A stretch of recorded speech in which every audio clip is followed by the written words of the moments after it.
Hi everyone, I just wanted to tell you what's up with the impeachment trial in the Senate. It has been riveting.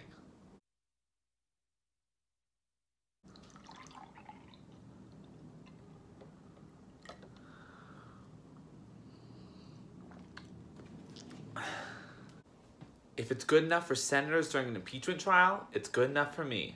Milk. Last week, the House managers made their case why President Donald Trump should be convicted and removed from office. They used footage from the House testimonies as well as from Trump himself to lay out in detail the Ukraine pressure campaign. Meanwhile, Trump's defense team argued, wait, I want to get this right, sorry. He didn't do it. He did do it, but who cares? It's Obama's fault. You're the ones interfering in an election. Hunter Biden, look at Biden, please don't vote for Biden. This is all a dream. None of this is real. Do you really believe that Vicky and Tamara quit Real Housewives? Okay, anyway, check out this video of Adam Schiff laying out how ridiculous things have gotten. But what we have seen over the last couple of days is a descent into constitutional madness, because that way madness lies. If we are to accept the premise that a president essentially can do whatever he wants, engage in whatever quid pro quo he wants.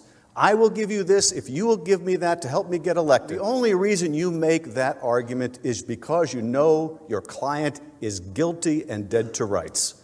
This week began with the New York Times releasing parts of former National Security Advisor and Lorax doppelganger John Bolton's new book.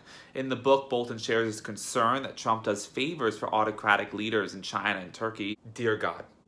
And that Trump flat out told him to withhold military aid to Ukraine unless Ukraine opened investigations into Democrats. You may be thinking, we got him, he's finished, bring on President Mike Pence. My God, I taste the milk. One moment. Unfortunately, Democrats need 4 Republicans to vote with them in order to bring John Bolton as a witness. And there's a better chance that Rihanna releases new music this week than Republicans finding their moral courage. But let's hope for both. It's kind of like if you witnessed a murder and then the murderer went on trial, but the court didn't call you because they were like, whatever, who cares? And if you're thinking, oh my God, this doesn't make sense, let me stop you right there. Logic is dead. Chaos is our God now.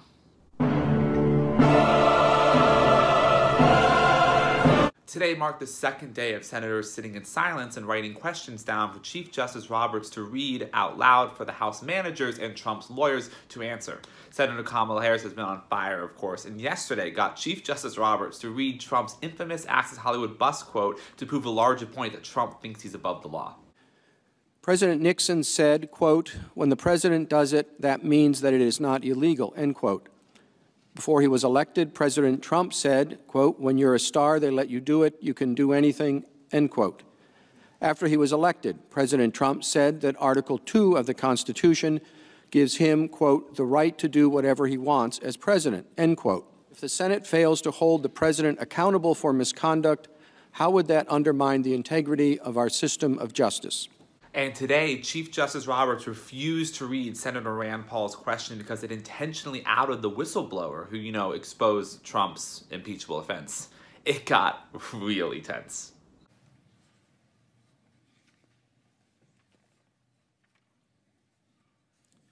The presiding officer declines to read the question as submitted. You may be asking, what happens next? Well, most likely if those 4 Republicans don't side with Democrats and don't call witnesses, this is going to be a very fast acquittal. But Trump's going to claim exoneration, but we know the truth. Witnesses weren't called, relevant documents weren't revealed. This wasn't a real trial. And we got to stay focused. Iowa caucus is next week. We got a whole primary to finish, and then we have to organize and beat him in November. But in the meantime, thank God we have milk. I can't anymore. I'm sick. It's so gross. I can't. Bye.